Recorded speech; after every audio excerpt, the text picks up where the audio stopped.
and you're on. Well, hello there, Phil. You want to know what happiness is?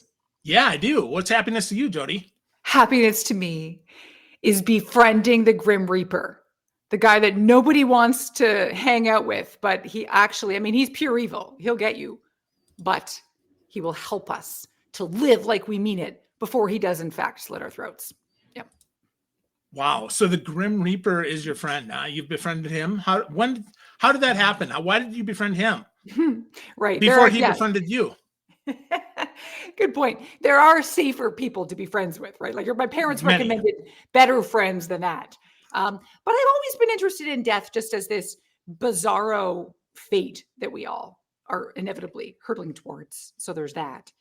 But I studied it in school for my master's in applied positive psychology. And even that was a bit of a morbid twist on a really cool idea about studying well-being, right?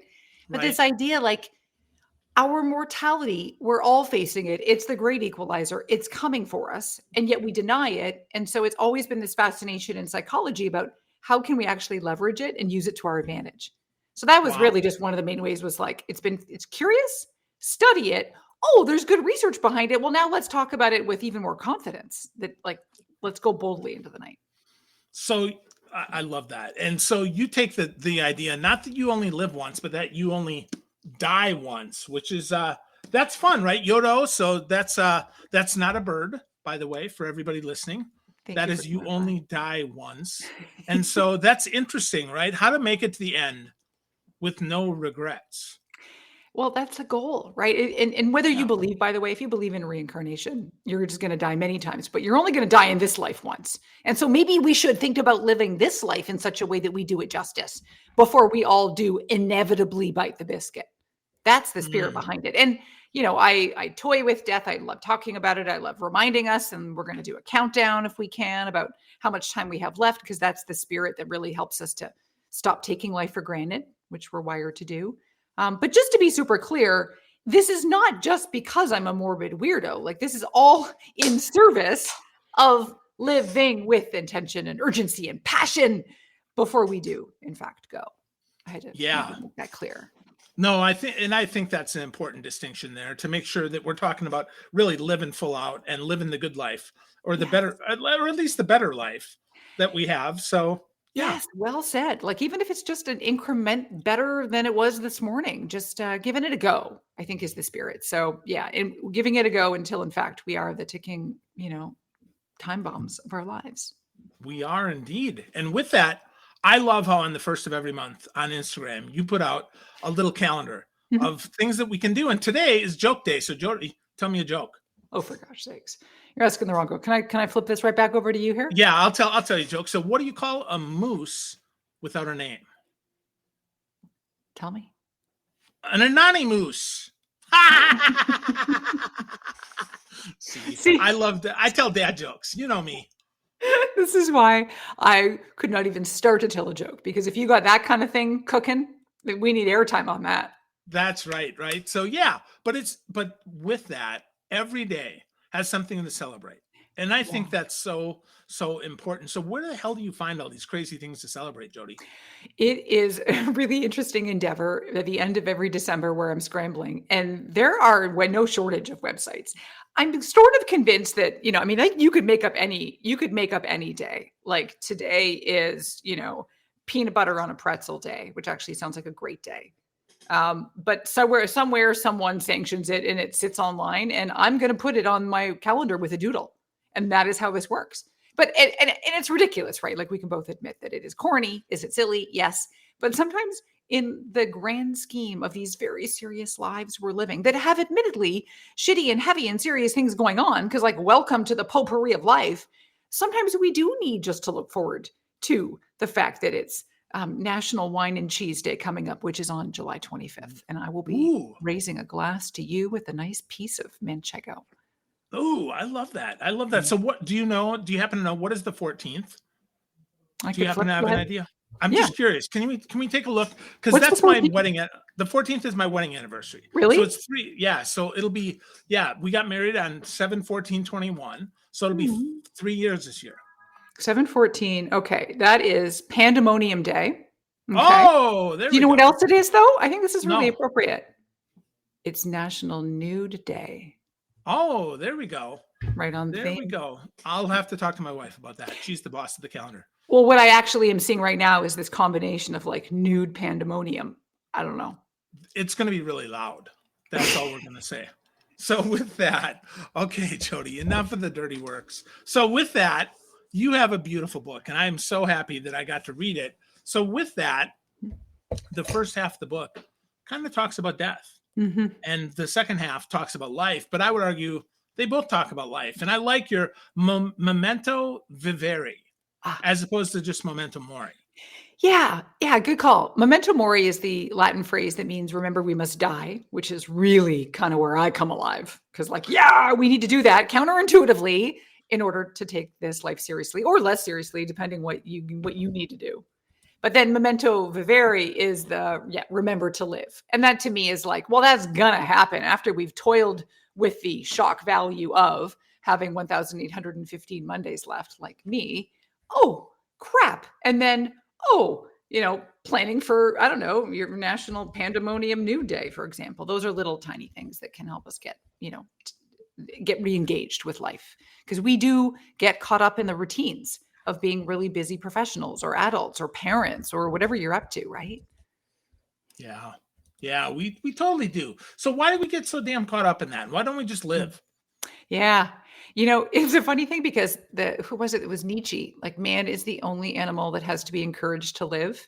And I'm going to give you one more quote that's not mine. These are just old men who've died who said cool things.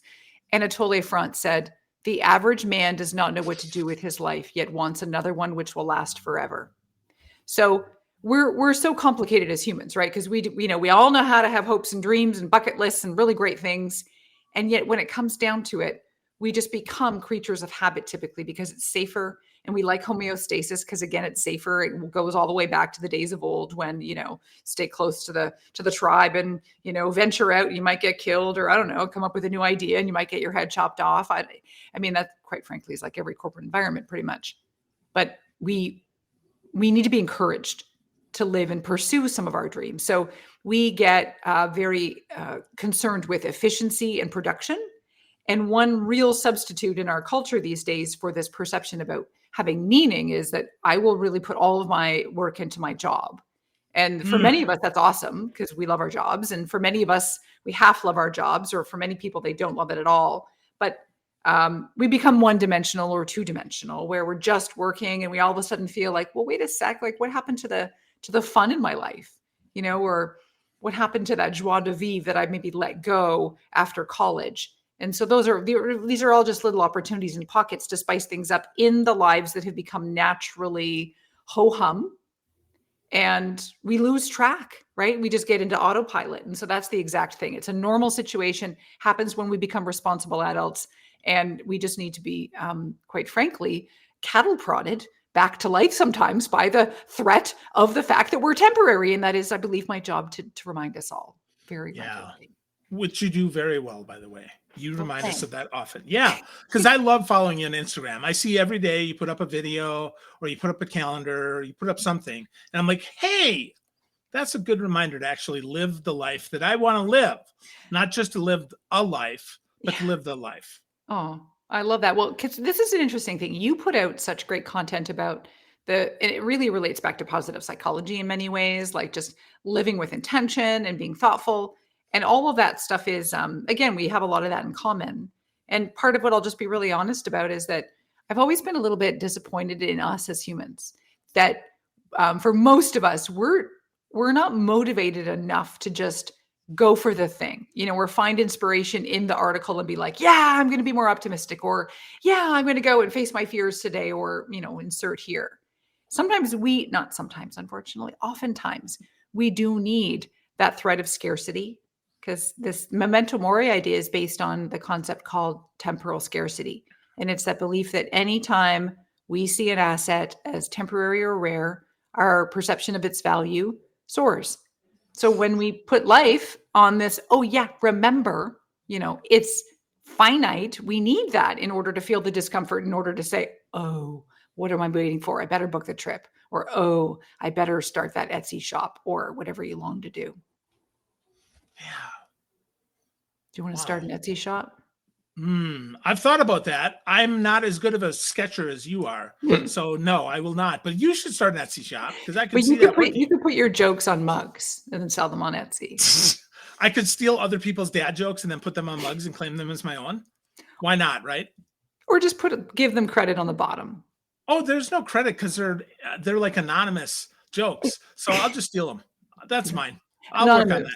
Yeah. Anonymous. Yeah, there you go. So, okay, Jodi. So give me some tips for how right now, or give me one good tip for right now, I can just change today to be more alive. Yeah. This is a really fun one called the deathbed regret exercise. Oh my gosh, we've all heard it. We've all kind of done it, but I want to do it for real just for a second. Go, okay. Now is the moment. You are reclined and you fortunately have a healthy dose of morphine coursing through you, so you feel fantastic. But you're looking back on your life, and I don't care about the regrets about the stupid things you did. They actually don't really matter that much to us psychologically near the end. The ones that haunt us, the regrets, are the things that we didn't do. Any dream, any hope, any little whim or whimsy or idea, anything that we thought it will be cool to do XYZ, or it would be really important to me to do XYZ, or I want to be this kind of person. What would be something if you're kicking the bucket now, you would feel a pang of regret for? Like, oh, I always said I wanted to learn that language, or do that children's book, or hike the Camino thingy, or be bolder, or make up with my long lost cousin. And can I get nosy? Like, what's an example for you of something that you'd think, oh, that would have been cool to do, but I didn't because I'm dying right now? That's a good question. I think I think probably get a book traditionally published would be a big one for me. Okay, so you'd be lying there going, "Oh, I didn't go for it. I didn't." Yeah, I didn't go for it. Yeah, I didn't go for it. I didn't actively take the step. In fact, I didn't even ask, which is a problem, right? Right. We talked about that earlier. Okay, I love this one so much. This is so juicy because this is so cool. This is the exercise, and it's so super cheesy. I call them pregrets. When you identify a regret in the making, right? So this is like, it is not a regret yet because you're not dying. You look very healthy. You look very full of vitality right now. Great color. You've got color in your cheeks. You're definitely not dead.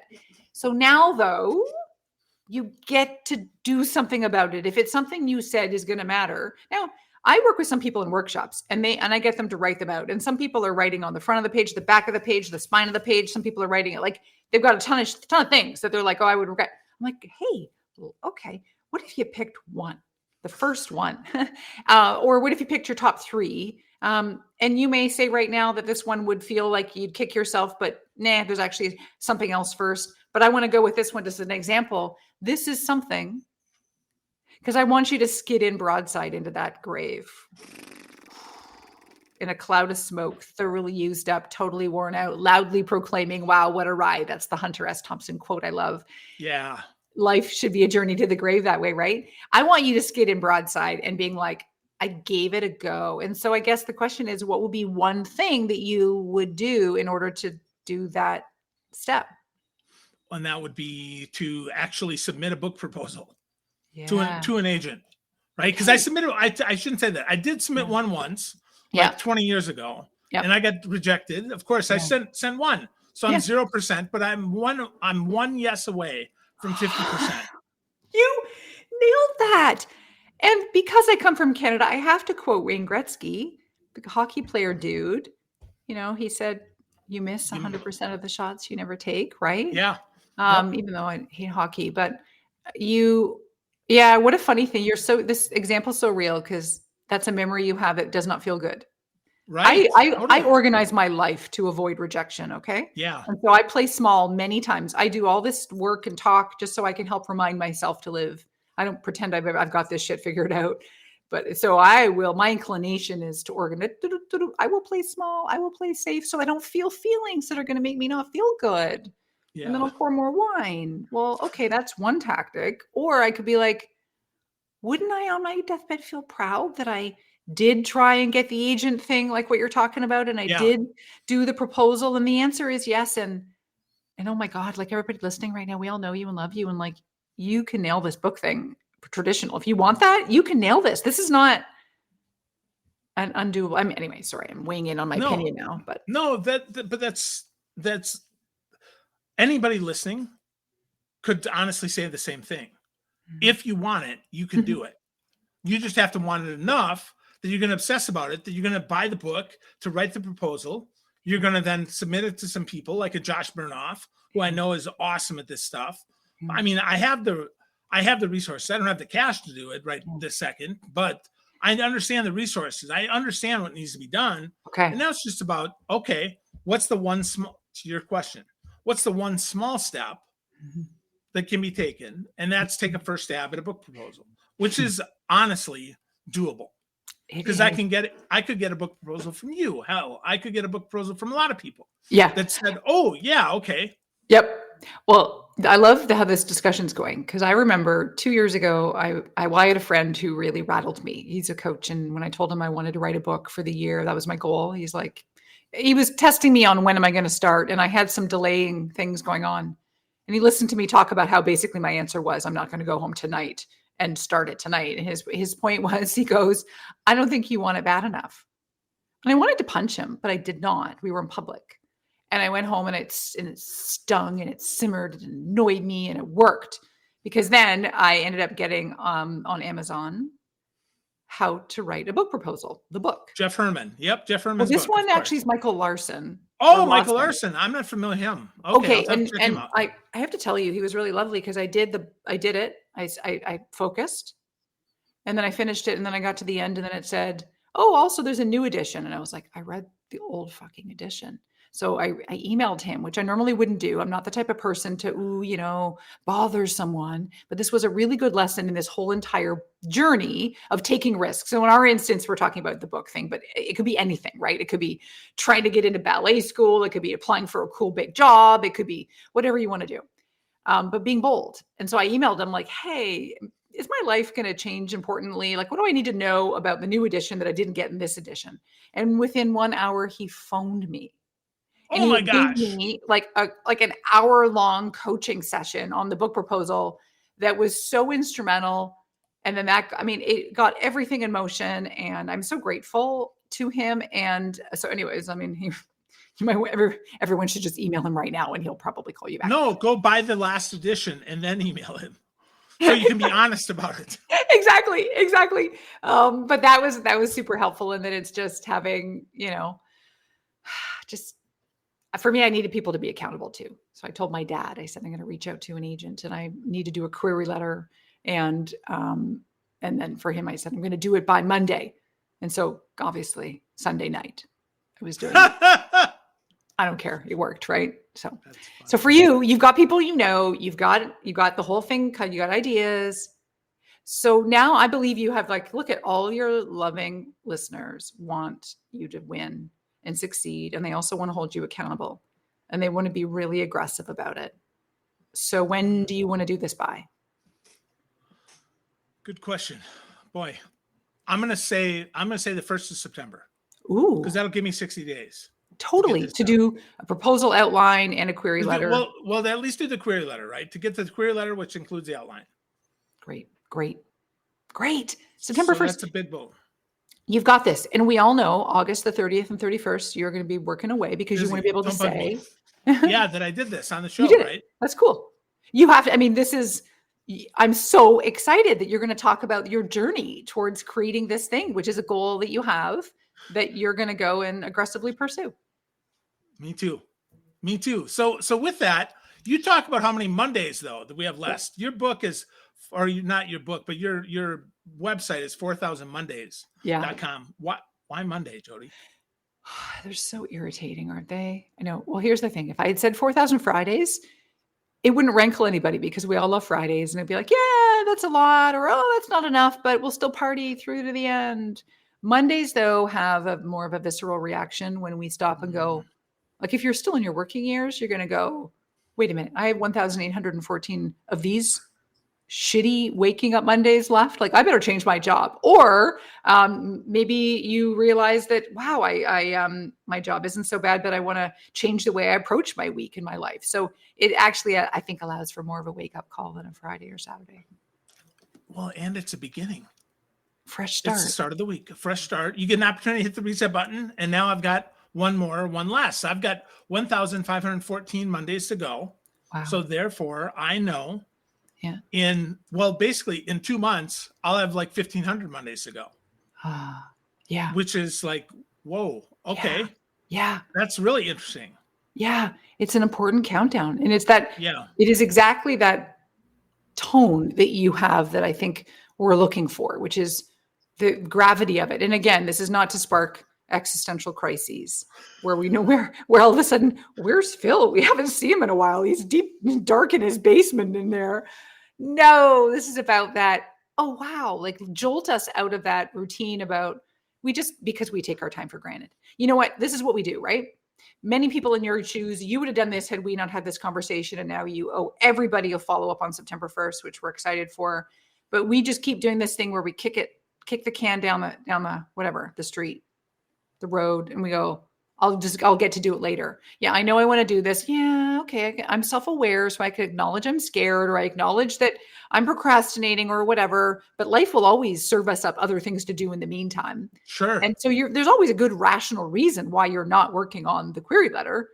However, this is the whole thing with 1,500 and change left but you may not have the time, and not because you're going to die prematurely. I'm knocking on melamine, so you won't hear, but this is about sticking up for ourselves and making choices now that honor our absolute privilege of being alive right now.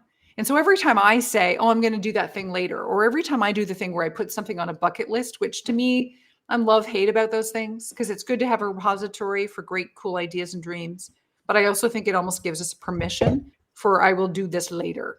And that's risky, because every time we decide it's something I'll do later, we're not showing ourselves and demonstrating that we are worth savoring, that we are worth living like we mean it. What we're demonstrating is that we are deferring, and that our life, the good life is going to be ahead of us, but certainly not right now, because I'm too busy right now to enjoy or to feel proud for creating the letter that I'm going to send to agents. Right. Wow. So, okay. So how do we get started on this, Jodi? How did we get started flipping our mind from I've got tomorrow to maybe I don't, and this should inspire me to act? Good question. We all have to come close with a very near-death experience. We have to, I'm totally kidding. Imagine. Oh, good. Oh, thank God. We have to, flatline for like 40 seconds and then have a friend bring you back. Okay, yes. All right, I'm here. All right. Although, jokes aside, that is people who have had any kind of a brush with death. They have the best wake-up calls of all. They're living lives that's just with way more intention than the rest of us, because they've sort of seen the light. They know what they almost lost. And in one way, in the chapter in the book about wake-up calls, I do talk about how to not obviously have your own near-death experience, but to really do the work of contemplating it and imagining that you got to come home from the hospital, where you maybe spent time and you now are rehabilitated and you get to live this very precious life. That's one technique. But you've already mentioned the first thing. The first thing I recommend is that everybody counts their Mondays. And on my website, on the resources page, there's a free calculator if you don't want to do the math with your life. So counting is key. I do recommend the deathbed regret exercise.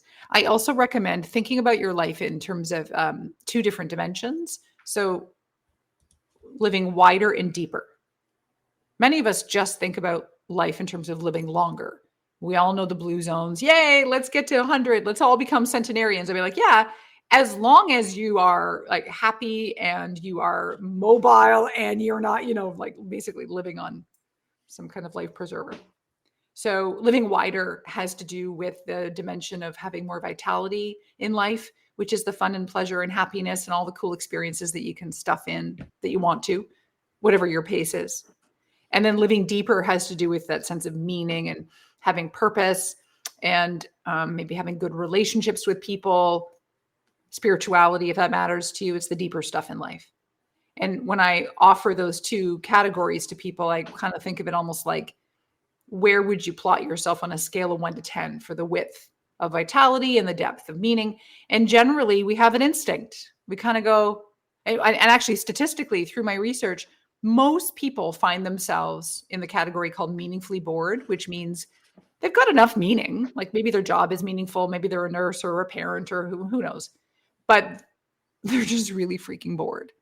They're kind of like, I just want a little more fun or pizzazz around here. Or like I used to laugh more or have more fun. Or like now maybe they're kind of aware, like I'm a highly functioning zombie and all I'm doing is work. And yeah, it's fine. It's meaningful, but can we not just spice things up a little bit? So that would be diagnosing the dead zones in a way. Like, is it the vitality where you're flatlining the width, or is it the meaning, where you're not feeling very deep? And so then all we can do with life is just identify one little thing we might want to take action on. Like that's all we really can do. Like with you, it was like, I'm going to sit and maybe it's like look up resources about how to write the best query letter of all time. What would the next thing be for someone who's like, I'm feeling really bored. My job's okay, and they might be, well, what was a hobby that you used to do that gave you joy or just that sense of aliveness? Because many of us, by the way, think we have to reinvent it. We think we have to go find a new passion. Well, it's exhausting potentially. Might not be, but sometimes that scares us versus looking and going like, wow, I, used to love to, and insert here, like woodwork. Okay, well, what would it take to blow the dust off your woodworking? I don't know. Would it be a lathe? I don't even know what the It could be a lathe. I think it could be a lathe. Yeah. Okay. I'm very impressed with myself that I used the word lathe Good there. But like go back and rekindle a hobby or a thing that you used to love to do, because those are just the fastest shortcuts to feeling alive. And then you do that and you go, oh, wow, you know what? I'm kind of proud of myself that I'm the kind of person who, and by the way, this is a real tactic in psychology. It's like understanding your identity and owning and becoming more confident about, I am the kind of person who, it's like, I'm the kind of person who makes time for the odd hobby, even if it's an hour or two a week. That's okay. I'm the kind of person who sits in Starbucks and starts to doodle, or I'm the kind of person who carved out 40 minutes, even though it wasn't easy, and went onto Duolingo and started learning conversational Turkish. Again, whatever floats your boat. Is that how you learned to doodle, Jodi? Or have you always known how to doodle? Because No, your doodles are so fun. You're so kind to say it. Thanks. This is a good example to me about how we can be late bloomers with things in life. Because I only started to doodle in my mid 40s. Same thing almost with some of the writing, where I was like, it just became a thing during COVID that I wanted to add to the new brand of 4,000 Mondays. And I was like, I have to defang death. How am I going to make the Grim Reaper attractive? And I was like, the only way to do it, as far as I knew, is to like kind of make it silly. So I started doodling and I was like, I like this. And so I love how in life, there are things that are dormant inside us that we don't even know are hobbies or joys that are existing in us. And we get to still figure them out. Yeah. Wow. That's awesome. Well, lots of good stuff today, Jodi. As always, I love how you tell people to start. That is so simple and yet so powerful, and that they don't have to reinvent anything. They can just look back, find something they used to love, and maybe rekindle that. A lathe, if you will. So that's beautiful, right? So really good. 4000mondays.com is Jodi's website. You can pick up a copy of her wonderful book, You Only Die Once, which is super fun. Jodi's also very active on Instagram. She's got some great stuff up there at 4000 Mondays. You can check her out there and then just follow along. But I'd encourage you, friends, get busy living before you get busy dying. It's pretty simple.